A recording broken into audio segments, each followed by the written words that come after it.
Hello everyone and welcome back to my video.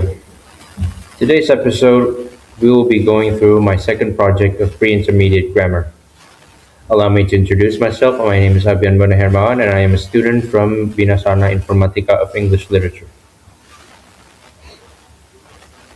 The structure of this project will be split into three: correlative conjunctions, relative clause, and error analysis.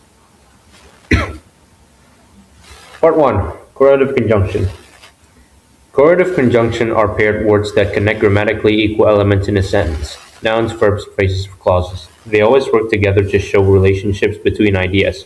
Few examples of correlative conjunctions are and, between, and more than. Simply put, correlative conjunction functions to establish specific logical relationships and create a balance and reduce redundancy in sentences.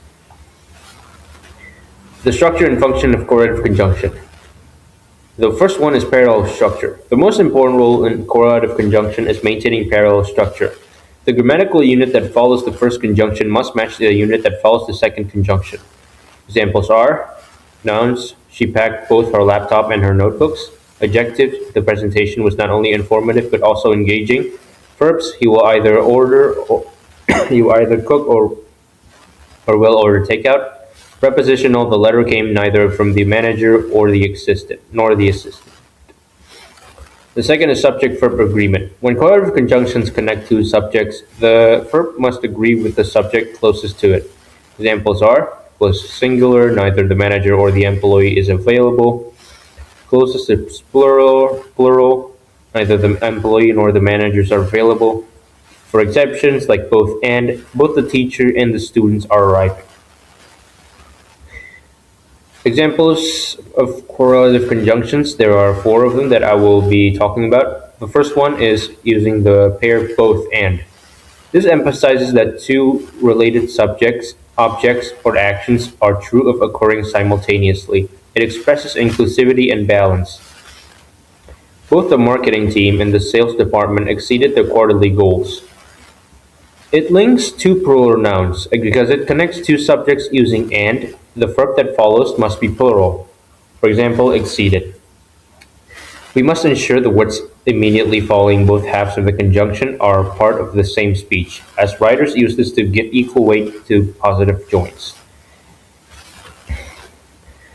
The second example is not only but also. This pair is used to present the two pieces of information where the second piece acts as an exciting or important addition to the first.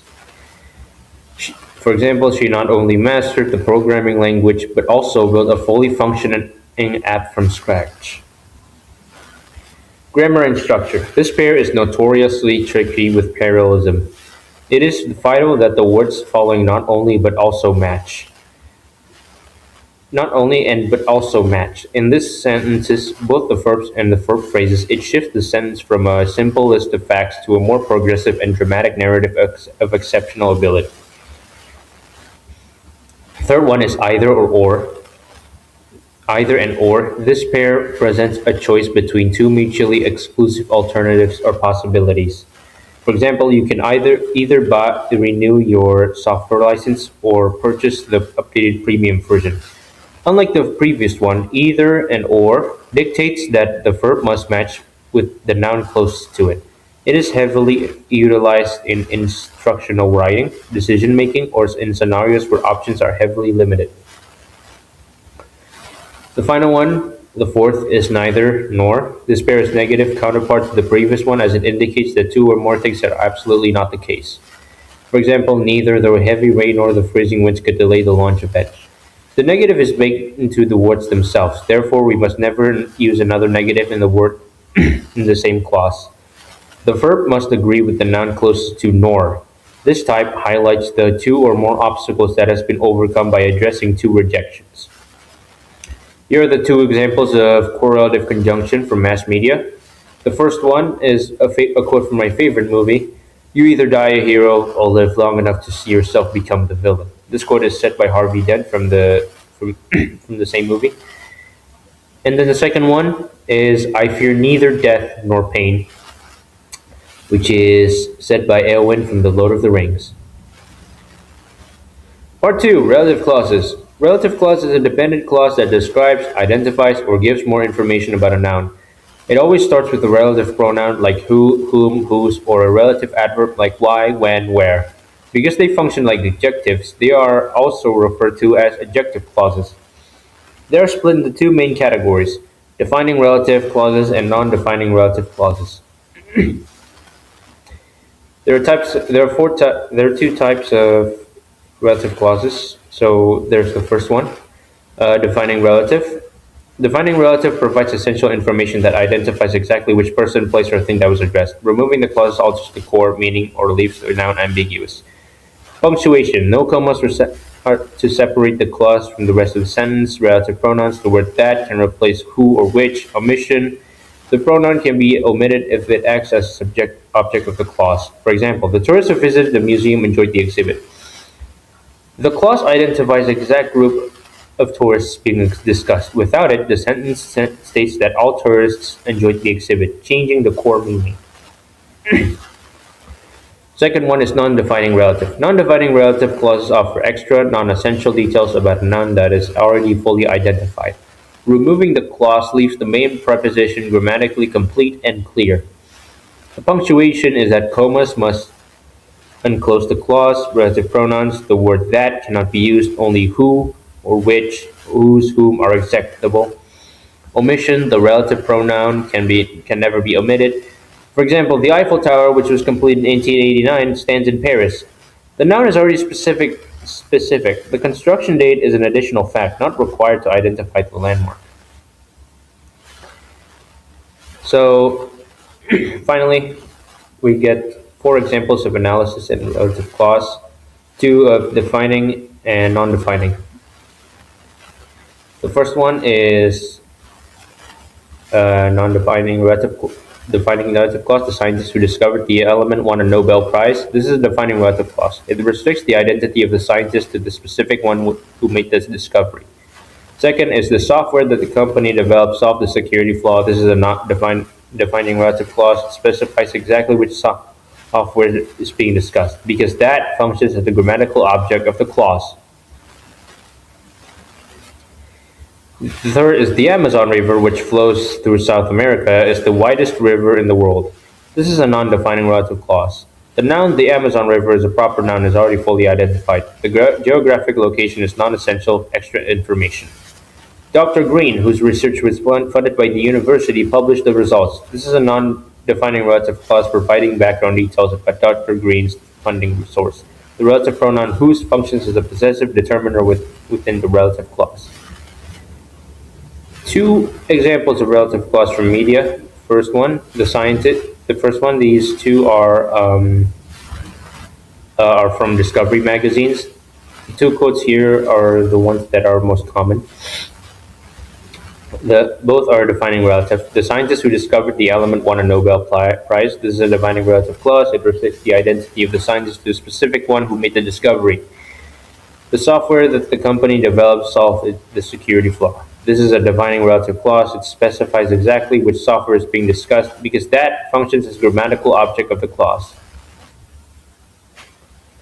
Finally, we get to the third and final part, which is error analysis. In error analysis, we'll be identifying mistakes in a paragraph and we're going to read the corrected ones. The first one is relative clause paragraph. The first mistake in this paragraph is which. The second mistake is she met a professor who she booked, which is the second mistake here, who she. The library where it was renovated was supposed to be go which. The third mistake here is the fourth mistake is whose. The fifth mistake is who.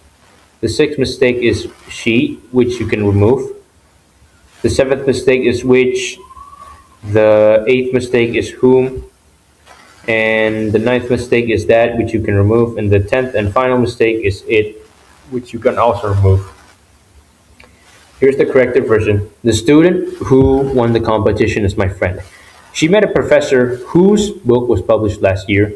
The library, which was renovated recently, is very modern. I have a classmate who studies linguistics every day. The laptop which I brought yesterday is already broken. The lecturer that teaches syntax is very popular among students. The building where we discussed yesterday will be demolished soon. The researcher whose article received an award works at a famous university. This is the campus where I studied for 4 years. The scholarship, which was offered by the government, attracted many applicants. The second is degree of comparison paragraph. The first mistake is more large. The second mistake is Sarah is the most smartest. You can remove the most. You could, and the third mistake is more, which is you can remove this too. The semester is more easier. The semester is easier. The fourth mistake is the quietest. The fifth mistake is interestinger, which is not a real word at all. The sixth mistake is expensiver, and the seventh mistake is more. The eighth mistake is the more. The ninth mistake is most cheap, and the final one is better. The corrected version is my university is larger than the university in my hometown. Among all students in my class, Sarah is the smartest student. This semester is easier than the previous one. The library is quieter than the cafeteria. English is more interesting than mathematics for many students. My laptop is more expensive than my friend's laptop. Of the three presentations, John's presentation was the best. The new classroom is the most comfortable in the building. Traveling by train is cheaper than traveling by plane. Today's weather is worse than yesterday's weather. Third and final one is correlative conjunction.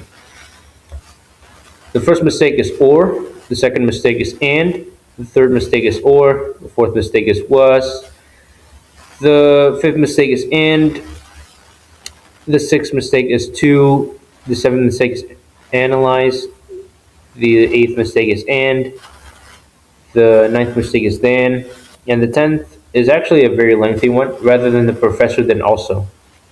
Rather the professor than also, I'm sorry. The corrected version of this paragraph reads, both the lecturer and the students were interested in the senior seminar. Either the manager or the staff members were responsible for the project. Neither the teacher nor the students were prepared for the presentation. Not only does the library provide digital sources, but it also offers study spaces. The researcher is interested in collecting data and in analyzing the results. Whether the meeting will be online or offline has not been decided yet. No sooner than the lecture started several students arrived late. Scarcely had I finished my assignment when the lecturer announced a new task. Such was the difficulty of the exam that so many students failed it. The professor, rather than the assistant, conducted the workshop. And that's pretty much it for my presentation. Thank you guys for watching. I'm sorry if I made many mistakes. Hope you guys enjoyed it, and I'll see you guys next time.